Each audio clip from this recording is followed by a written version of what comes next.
Hello and welcome to Dialogues Q&A, and today is a funding special. To tell our viewers, Dialogue Q&A is where we invite queries from our members and get an expert in the house to answer them from you. And today the expert in the house is Ojaswi Babbar. Welcome Ojaswi, and I'll dive straight into the Thank questions. The first question is a three-part question sent by our member. Is CCPS and Safe Note good for early stage startups? How much dilution is considered good for an early age stage startup? And how to negotiate on valuation at seed or pre-seed stage? Quite a broad question as such, Short but question. I'll take it one by one. So your first question was whether the CCPS or safe notes are good for early stage startups or not. Yeah. So essentially, I think the startups need to understand what is the underlying thesis of offering CCPS or safe notes. From an investor's perspective, CCPS, that's compulsory convertible preference shares, are more like equity shares, but they have a liquidation preference. So in case an investor is investing in a startup, and the startup goes through liquidation or any of the other processes, CCPS guys have the first preference in terms of liquidation to receive those proceeds. So, from an investor's perspective, they prefer to have CCPS so that in case of any inevitable liquidation event, they get that preference. At times, this investors also do tend to take one equity share so that they can have an equity voting right as well. But how it favors the startups is that CCPS shares per se generally do not have equity voting rights. So in a way, that gives the promoters or startups the entire control over equity, over the voting rights as such. So generally, when the startups, when the investors invest, they try or they tend to keep a large chunk of CCPS and probably one equity share so that they have a little bit of voting say therein as well. So it's quite a balanced proposition. And in terms, since these are preference shares which are later converted into equity in any of the other funding rounds, that gives a little bit of leeway to the startup as well. As against the safe notes, they are primarily oriented to let the startup focus on their business more and less of compliance, which generally comes in with equity shares or any of the preference shares, because safe notes are simple agreements for future equity. So whenever you're doing an equity round or a dilution round, the equity gets converted as per the safe note at a later part. So meanwhile, during that particular period, the startup can completely focus on their core competence or their core work and not worry about the MCA compliance or any of the other compliance which is with equity or preference shares, which is involved with these two elements. So my personal suggestion to startups is that in case they are going in for a very early round, let's say a seed stage round or very early pre-series A as such, if they have an option to do a safe note, which generally the investors are comfortable with, they should ideally go with that.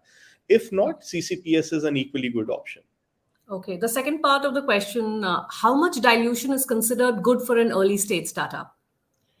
Right. So that again is a very subjective question as such. For the simple reason, typically when the investors invest, they look at what kind of exit would they get in further rounds.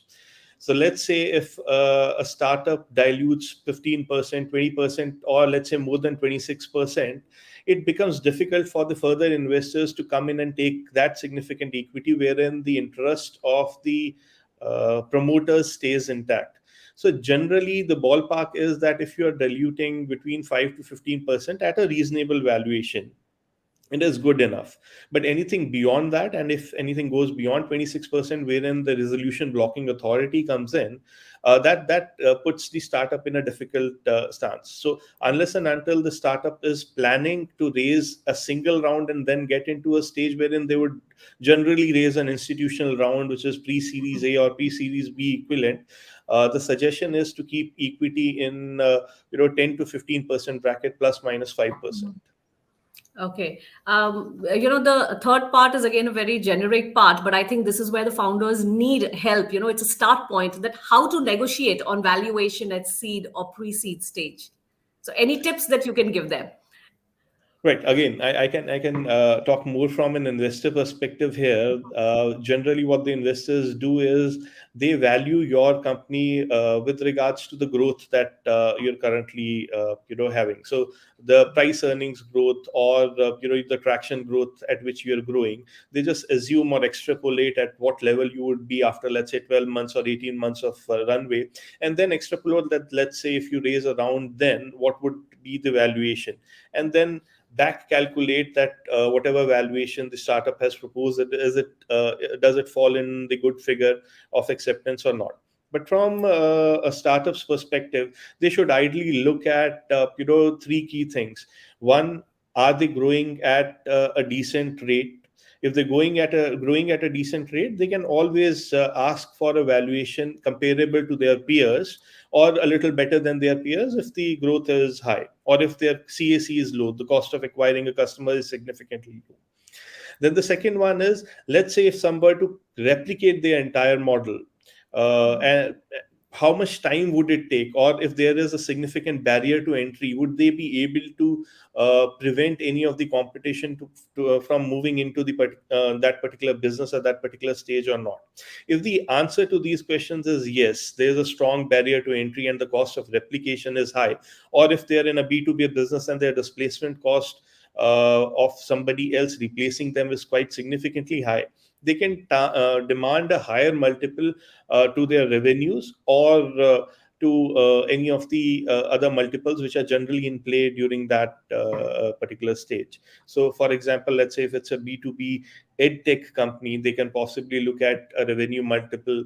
If, let's say, that's a pre-revenue company, they can possibly look at a multiple of CAC if it is going significantly down as such. What could be a CAC cost in a different scenario altogether as such?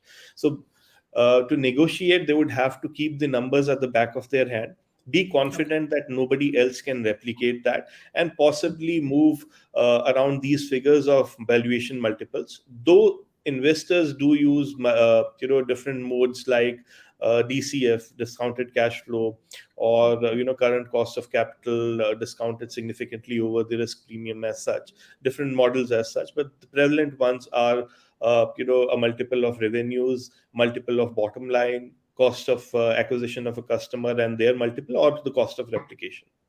Okay. Moving on to the next question, Ojasvi. Which method to choose for valuation of an early stage startup? And what are the formalities when you're raising funds from friends and families living abroad? Right. From an investor's perspective, generally the valuation of an early stage startup is typically done basis the comparables.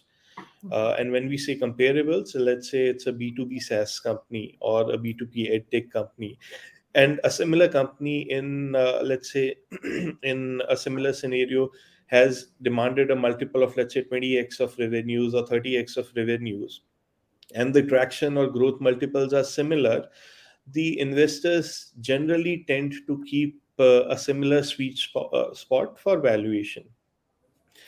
As against, let's say, if it is one of the ventures wherein there is the team is quite committed and there's the team's expertise which can only pull off that kind of venture. For example, there have been a lot of aerospace ventures which have been coming in from IIT Chennai or any of the other ones. That's wherein the human cost of capital and the premium to the expertise comes in. There's a larger barrier to entry, the advisors are large. So that's wherein the investors tend to, give them a higher, multiple or a higher premium in terms of the capital as such. But in terms of valuation, different investors have different approaches and different preferences. Generally, if the investor is Series A or beyond, they would like to do valuations based on discounted cash flows or projections.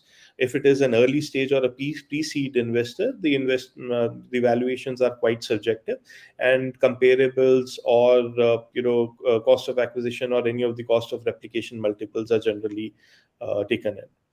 Now, Okay. I think the second question of yours was The second question was, what are the formalities in raising funds from friends and families living abroad? Right. So generally, there are no technical, formal difficulties as such. But in terms of technicalities, I hope you know that RBI has the liberalized remittance scheme. The earlier the limit was about 250K, $250,000 in a financial year. So let's say if you're, if any startup is raising funds from friends and family who's living abroad, they would have to make sure that from a single entity. Actually, this is from India, for an investor investing from India to abroad. My apologies.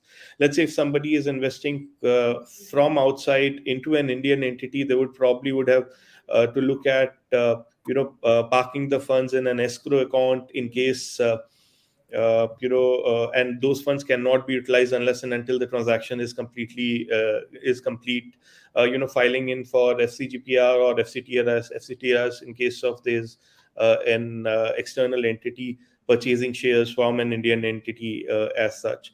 And along with that, in certain cases, if it's routed through an institutional setup, you might want to look at FDI limits or any of the other RBI limits that are imposed on certain sections or certain sectors. For example, now the insurance limit is away, or the retail limit is away. But if it would have been an investment in telecom or any of the other defense or any of the other sectors, you might want to look at the FDI limits or any of the limits that has been sanctioned by RBI or any of the prevailing government entities as such. But more so, overall, broadly, it's just looking at whether the legal compliances have been taken care of from an RBI perspective. Your FCTRS or FCGPR, whether it's a primary or a secondary scale, have been taken care of, and the funds have been parked in an escrow account and not used till the entire transaction is over. Broadly, these things need to be taken care of. But more importantly, it also needs to be taken care of that, let's say, whenever the external party or, the overseas friends and family entity needs to exit, if they're partially exiting, there would be further compliance of FCTRS and RBI compliance as such. So make sure that you have an understanding with them that the exit would not be immediate. The exit would be when there is an institutional round that comes in, and the exit does not have to be partially there, though it can be. But for the sake of compliance, you follow for that, and there is no clutter or chaos later on when there's an exit opportunity that presents itself. Thank you, Ojasvi, but we have more queries coming in, so we will continue this Q&A session next week.